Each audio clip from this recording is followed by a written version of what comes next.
Hi Pre-K teachers, my name is Tyler Hoffman and I'm an independent program-wide positive behavior support facilitator through a program known as SPEC.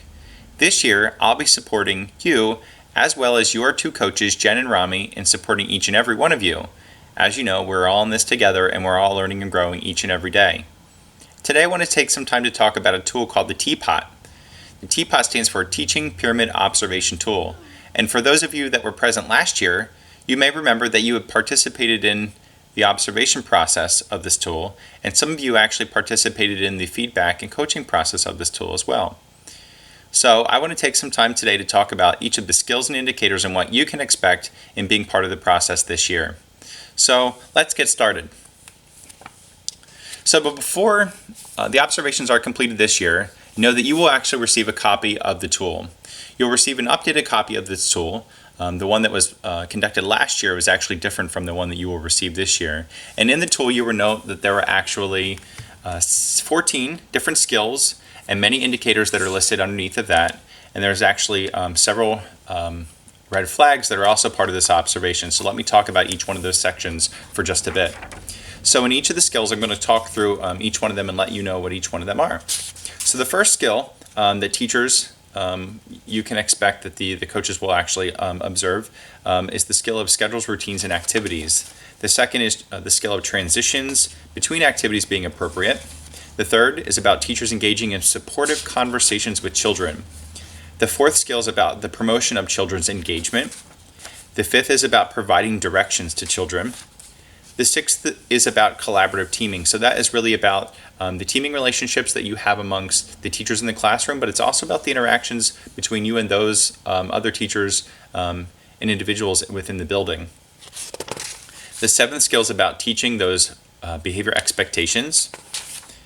The eighth skill is about teaching social skills and emotional competencies. And the next section of skills, those items are scored by interview and observation. So the ninth skill is teaching friendship skills. The 10th skill is teaching children to express emotions.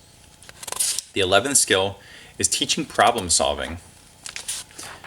And so skills 12 through 14 are scored only by interview. So the skill 12 is interventions for children with persistent challenging behavior. Skill 13 is about connecting with families. Skill 14 is about supporting families' use of the pyramid model practices.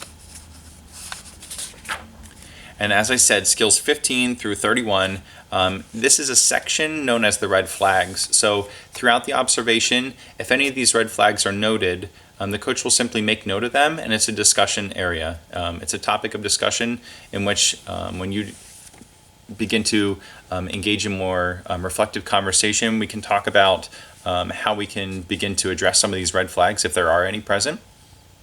And so know that there's a 2-hour observation that's used in order to complete this tool in its entirety, and then there's about a 15 to 20 minute interview that follows that. That interview is supposed to occur within 24 hours of the initial observation, and we're going to do our best to stick to that timeline. However, that can sometimes be challenging with each of our schedules, as we know that the early childhood world can be really unpredictable. So know that this process will begin sometime within the next month. We want to gather what's called baseline information. So that really helps us to determine where is everyone at in the beginning of the year and where can we begin to support each and every one of you. It's quite possible that this tool will not be completed in its entirety throughout the rest of the school year. But what will happen is that sections of this tool will be conducted. So what I mean by that is that say you meet with your coach on your first meeting and you determine that you want to begin to work on the areas of schedules, routines, and activities. And so that's the area that you say, hey, you know what? I really want some support on that because I'm struggling with that. So you and your coach are going to develop some strategies to support you. And what you'll do is you'll look at all of the indicators that are listed within that section and determine what are maybe 2 or 3 things that we want to focus on for the next 2 or 3 weeks.